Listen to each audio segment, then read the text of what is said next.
everybody. It's Taylor with y'all 106.7. Today I'm joined by country music singer-songwriter, bluegrass, Americana, author, the man, the myth, the legend, John McEuen. Welcome to y'all. I was looking around to see who who was here. You. Oh, okay. You. Thank you. How are you? I'm pretty good. Yeah. How are you? I'm doing good.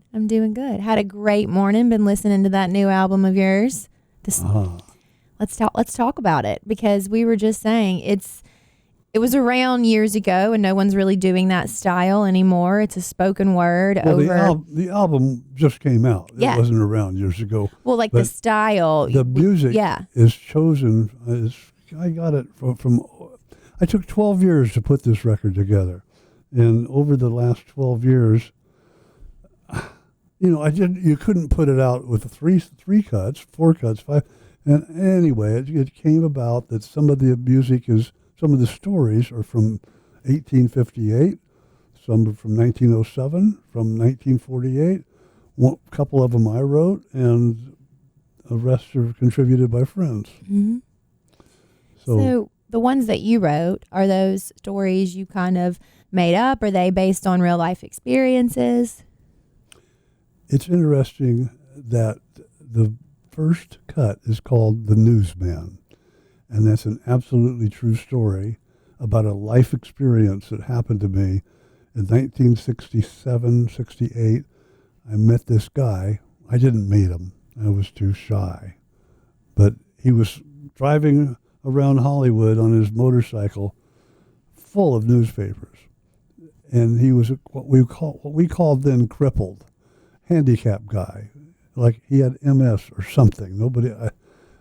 Nobody probably knew then, but would you like to buy a paper? And I'm not making fun of him, but that's just the way he would talk. And he sold his newspapers at restaurants, and he got into all the major agencies and the record companies. He got into places that all the people in the one restaurant he was selling them to, it was full of the people from the 60s drug haze that were the burned out music people, and then the hippies and all that. 1967, everybody was there eating breakfast.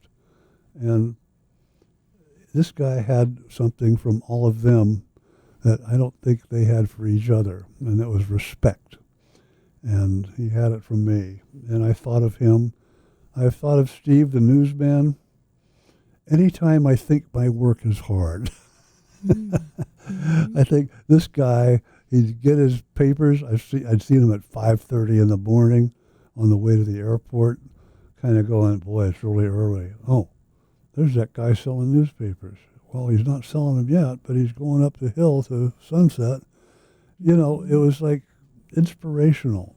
I don't know if he ever knew how many people he reached that way. Mm-hmm. But I felt it was time to get the word out about the newsman, and I named the album after him. Yeah. In a way. Well, maybe he's heard it. Maybe he's listening. I don't know, but I hope so. Well, that is very, very cool. And I want to touch on, because it's right in front of me, your new children's book. May I? The Mountain Whippoorwill. The Mountain Whippoorwill. And this, you said, is supposed to be you on the cover here. Well, kind of. Kind of. Artist rendering, and Jazz Ingram and Buddy Fennehy, the people that are responsible for Mellow Mushroom, put it together. They called me and said, we'd like to do a book of the Mountain Whippoorwill. And I said, well, okay. And so several years ago, they started working on this book, and it just came out. And the Mountain Whippoorwill is on this album, The Newsman. Have you heard it? Yeah. Oh, good. Yeah. And it's a poem about a kid that goes to a fiddle contest, and he doesn't think he's going to win, but he does. And it's a story that I've been telling with Nitty Gritty Dirt Band, who I played with for 50 years. And for those that don't know, hello, this is John McEuen from the Nitty Gritty Dirt Band. He'll be right out. And anyway, we know. Yeah. Well, there's plenty of people that don't. But I left at the end of the 50th year tour. I stepped off the bus and said, I got to go. And I wanted to start working on my own things. And this album is one of them. And I don't know where I was, so I'll let you take it. So you're talking about this book in the Nitty Gritty Dirt Band, which I do just, I want to touch on that really quick because you were a founding member of the Nitty Gritty Dirt Band. A guy named Les Thompson was 17 years old, and he called me up and said, Les and I had a bluegrass group before. We did about 15 dates, but it was fun. But Les called me up and said, hey, I'm putting together a new group at the music store at McCabe's in Long Beach, and I want you to be part of it. And I said, what you calling it? He said, we're going to call it Nitty Gritty Dirt Band. I went, that's interesting. I'll give it a shot.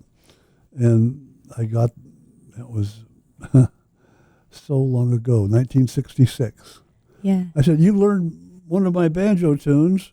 I only had one. And we'll play it at the Topanga Canyon Banjo Contest, Banjo Fiddle Contest. And they did. And I won. And I never entered another contest. But I had also didn't leave we stayed with the group because I figured, okay, I won with the group. Now I've got to, so I figured that was a good situation to be with.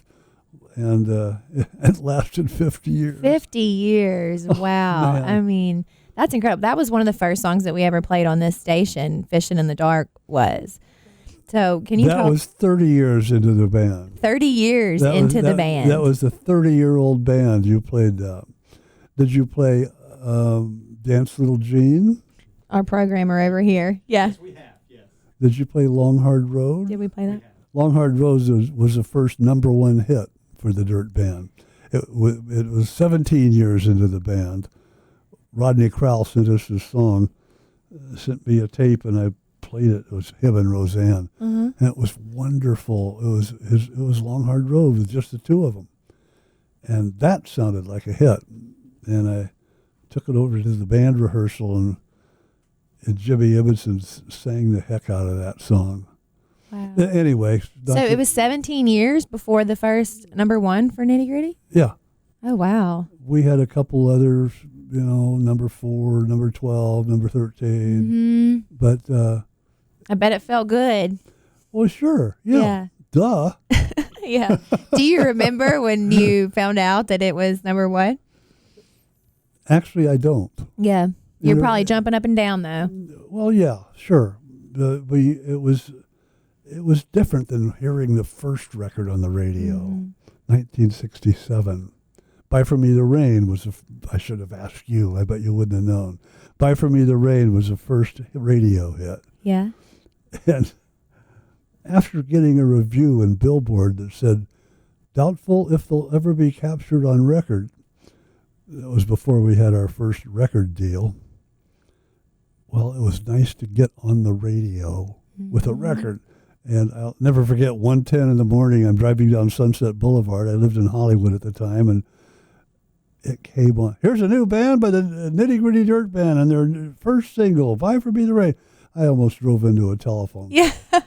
And I went to Ranch Market, which was a store that was open 24 hours, and I spent all $12 I had on food, which could actually buy you something more than a loaf of bread and a couple of eggs back then. Yeah. I went up to the Dirt House. Well, that's the house that I had rented in the Hollywood Hills for the Nitty Gritty Dirt Band to live in. It was a mess. Oh, I bet. 6 guys living in a house. Yeah. And trying to make it in the music business. Anyway, I said, we're rich. We're going to be. Well, we might be, but we're on the radio. Yeah. And it was fun.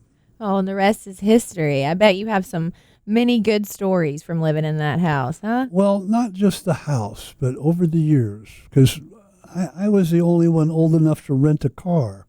So I became road manager. Somebody's going to have to rent a car. Somebody's going to have to drive the car. Somebody's going to have to, I'll book a hotel, So you had to keep them in line. So I had to, it developed to where I was booking flights and hotels and rental cars and hello promoter. Yeah, and, settling up with the promoters and stuff. It was really fun. Yeah. It was I did that for 12 years before I found out the word delegate. Oh, to be your best friend, huh? But you learned how to do a lot of things in that time. And then Yes, I did. was it just, were you thinking about, doing a solo career for a while? I was playing solo the whole time. Yeah. In fact, when I came into the group, I was a solo guy. I was out there playing with various people or solo. And as the group went on, I'd always do a solo show every now and then. Or as the kids came along, I had 6 kids along the way. I did more and more solo shows because yeah, because it's not cheap to have six kids. No. And the heating bill was $400 a month. I lived in Colorado at 8,000 feet with an all-electric house. It was really stupid, but it worked. Yeah. And I had to do things like worry about buying shoes. Now, you can't buy shoes for 6 kids, and you'd like to get some yourself, but you can't buy one pair. So you buy 2 pairs of shoes for each kid. That's 12 pairs of shoes, and I get a pair. That's $800 worth of shoes, $600 worth of shoes, because you have to throw in the socks. And, it was a major investment. Yeah. Well, you've come a long way. And to spend that $600 or whatever on shoes, that's not tax deductible. Yeah. So you got to make $900. Anyway, so that was a fun thing. So when did you get into, obviously music has been your bread and butter, but when did you start writing books? I started writing in 1990, writing down stories. And I had a bunch of stories that I was putting together, and I thought, about 10 years ago, I thought, maybe I've got a book. And I put the stories together, and I sent it to my friend Steve Martin, who I'd met when we were 16. Casual. And Steve Martin. Yeah, it's really weird that everybody knows him. And you do know who I mean. And anyway, I sent him the stories, and he goes, it's good, but it's not a book. And I wrote back, what do I have to do to make it a book? He said, put it in a timeline. And I went, oh, that's right. You said he was getting lost because one story would go 1971 to 1976. One would go 1968 to 1988. One would go, so as I incorporated all together, and I wrote this book, and I'll give that to you. Yeah, you see that? The Life I've Picked. The Life I've Picked Right here. came So out. Steve helped you kind of guided you in this. He gave me 4 or 5 pages of edits that he suggested. Like, maybe he'll play you in the movie of this book. That's a different story. Well, what is little birdie told me that Brooke Shields has a connection to this book. Not to the Mountain Whippoorwill book, but to which one? But the Mountain Whippoorwill. Yeah. Okay. I was at a party. It was Kevin Nealon. You know the comedian Kevin Nealon? Yeah. Well, he plays the banjo, so we know each other. And I was at his birthday party, and Brooke Shields walks in, and I said, Kevin, I didn't know you knew Brooke Shields. Oh, yeah, Brooke, is she here? Oh, yeah, great. I said, yeah, she just came in. Could you introduce me to her? Because, my daughter was a big Brooke Shields fan. She was 5 years younger, maybe 6 or 7 years younger, but Brooke was a nice girl, She was going to college. She was studying stuff, and she was modeling, working hard. Anyway, 15 minutes later, he calls me over and says, Brooke, I'd like to introduce you to... She goes, you don't have to introduce me to this man. I know who this is.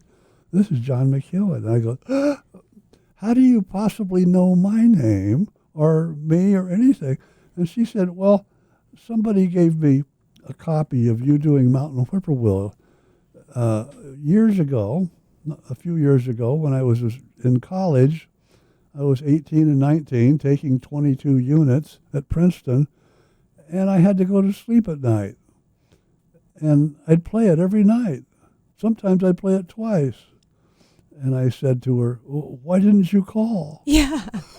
You're serenading Brooke Shields every night. You didn't even know. Yeah, but we laughed about that, and we traded autographs. Yeah. Much to my surprise. But anyway, so it was nice that she'd listened to Mountain Whippoorwill for almost 2 years. Huh. Yeah. So you spent some time in Hollywood. Did you I ever lived in- dabble in the big screen yourself? Well, the Dirt Band was in 2 movies. One Yeah. was Beach Blanket Bingo. Beach Blanket Bingo, was that it? Well, Beach Blanket Bingo, I think was that. It was a terrible movie. Well, You're not selling it very well, John. Well, no, there's not much to sell, but it was made by a guy that made beach party movies. Yeah. His father actually made them. I don't remember. We got $100 a piece to spend 12 hours on the set. Anyway, and then the other one was Paint Your Wagon.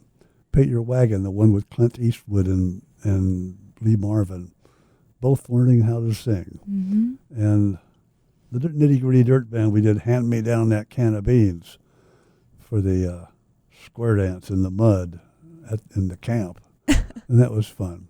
Yeah, that is. You got some funny stories. When you look back at all the songs that you've written, is there one that kind of holds the most weight to you, that means the most to you, maybe from a sentimental perspective? That song is an instrumental that is on the Newsman album. It's called Jewel's Theme. When I write instrumentals, I try and figure out maybe a scene to put it to. Mm-hmm. And if Jules Verne was in a graveyard, and he was, I was explaining to the girls over there the difference between graveyard and cemetery. Oh. Do you know the difference? Is this a trick question? Because I don't know the difference. Tell me. A graveyard is next to a church, and a cemetery is just out on its own piece of land. Okay. And he was actually at a cemetery telling a friend about his young wife, his recently deceased young wife, and what a great love affair they had. And that's what this piece of music is for. It's called Jewel's Theme. Yeah. And I think it's one of the best pieces I've written. Right up next to the banjo contest one. Yeah. Put you on the map there. Which is called Dismal Swamp, and that's on my String Wizards album and the Dirt Band album. Well, you taught me something today. I did not know that. Thank you. Yeah. So what is next for you? Are we going on a book tour here? Are we playing some shows for this new album? What does the rest of 2024 look like for you? It looks great. And I don't even know what all of it is. Mm-hmm. But it looks great. 3 months ago, I had a double heart attack. Wow. And I was in surgery. I had 3 bypasses. And I'm walking 3.5 miles a day now. And it looks great to be round looking. Of applause for that. That is awesome. Well, thank you. And I go out in August as my first road dates. Mm-hmm. And thought I'd Edmonton, Canada for the first date. Oh, may as well go far away. In case it sucks, I'll be far away. And well, are you eating healthy? Are you watching what you eat ever since that happened to you? Or kind of what are you exercising? I do physical therapy 3 days a week and do a little bit of other stuff in between. And I've always eaten what I thought was healthy. Well, you look great. Well, thank you. You do too. Oh, well, thank you. And your hat we took it off, but it was very, very cute. So I want to talk about, I always love to ask people, what advice would you give your younger self or someone who's an aspiring artist? When you're looking back, what is a piece of advice that you would give? You're a good interviewer. Thank you. How long have you wanted to do interviews and be on the radio? I guess kind of always. About what age? My dad was in radio, so I kind of just grew up around it. As long as I can remember, I've loved music. I started writing songs when I was a little girl. So 12, 13, 14? Yeah, around there. Well, that's what it was for me. Yeah. I used to watch in Disneyland, where Steve Martin and I worked for 3 years, from 16 to 19 years old. But before that, I used to have Sunday lunch with my family, often at the Disneyland Hotel. Hey, I'm done now. Can I go to KAZY? That was a radio station in the hotel. Yeah, we'll catch up to you. And I'd go there for like a half hour, watch the guy play records and watch the teletype and the new stuff is coming in. And he'd go rip it off of there. And I'm like 13, 14 years old. And that just seemed so exciting. The music that he was playing, the news, the radio, KAZY. It was like really something. Then I heard some music that I liked and heard Old Rivers. The song Old River. It's on this album. Yeah, it is. That was a song in 1963 that I heard, and I wasn't playing then. I wasn't playing yet. I didn't start till I was 17. And Old Rivers was on the radio. Walter Brennan was doing it. And I had that song in the back of my mind ever since then. One of these days, I'm going to climb that mountain, walk up there among the clouds where there ain't no fields to plow. And it was like, what a great idea. No fields to plow. Just go up there. Yeah. I got my guitars and stuff, and last October I recorded it. And I went, I'm glad I'm going to stick this on the album. But as to your question, when I was 17 and a half, I heard the Dillards. You familiar with that group? They played the Darlin family. Yeah. And the Andy Griffith Show. And that took me away. Their banjo player, Doug Dillard, well, he was incredible. And Rodney Dillard has become a lifelong friend. And we talk every few weeks. And anyway, I did a documentary film on them called A Night in the Ozarks 20 years ago. Wow. When it was all the original guys. Mm-hmm. And that was really fun. But I knew from working in the magic shop in Disneyland at 16, 17, 18, and from hearing the Dillards, seeing them for the first time, I knew I didn't want to work for a living. I wanted it to be music. I wanted to do something and be a traveling troubadour and go around the country. And I started playing solo at shows and doing that. Then in that playing, I, of course, listened to Earl Scruggs in the early banjo years. And I wanted to record a record with Earl Scruggs. I want to do Soldier's Joy with him. Soldier's Joy, an old frailing Civil War song with him picking and me playing. That'd be great. And Doc Watson, I'd love to play with him someday. I need a band. Mm-hmm. Dirt Band came together. I got a band. We played Nashville, 1970. The Scruggs family, entire family, Stevie, Randy, Gary, and Louise, the wife of Earl Scruggs, came to see us. And it was like, holy mackerel, the Scruggs family is here. The rest is history. And that is awesome. 6 months later, I'd been making friends with Earl, and I was taking them back to a club in Boulder, Colorado, and I asked them, taking them from the club to the hotel, and I asked them, Earl, would you record with the Nitty Gritty Dirt Band? He goes, I'd be proud to. And the next night, Doc Watson was in the same club, and I asked him a little bit differently. I was like, hello, Mr. Watson. I'm John from the Nitty Gritty Dirt Band, and we wanted to do an album with you and Earl Scruggs, and he's going to be part of it. And we weren't going to do an album yet, but all he said was, I'd be proud to.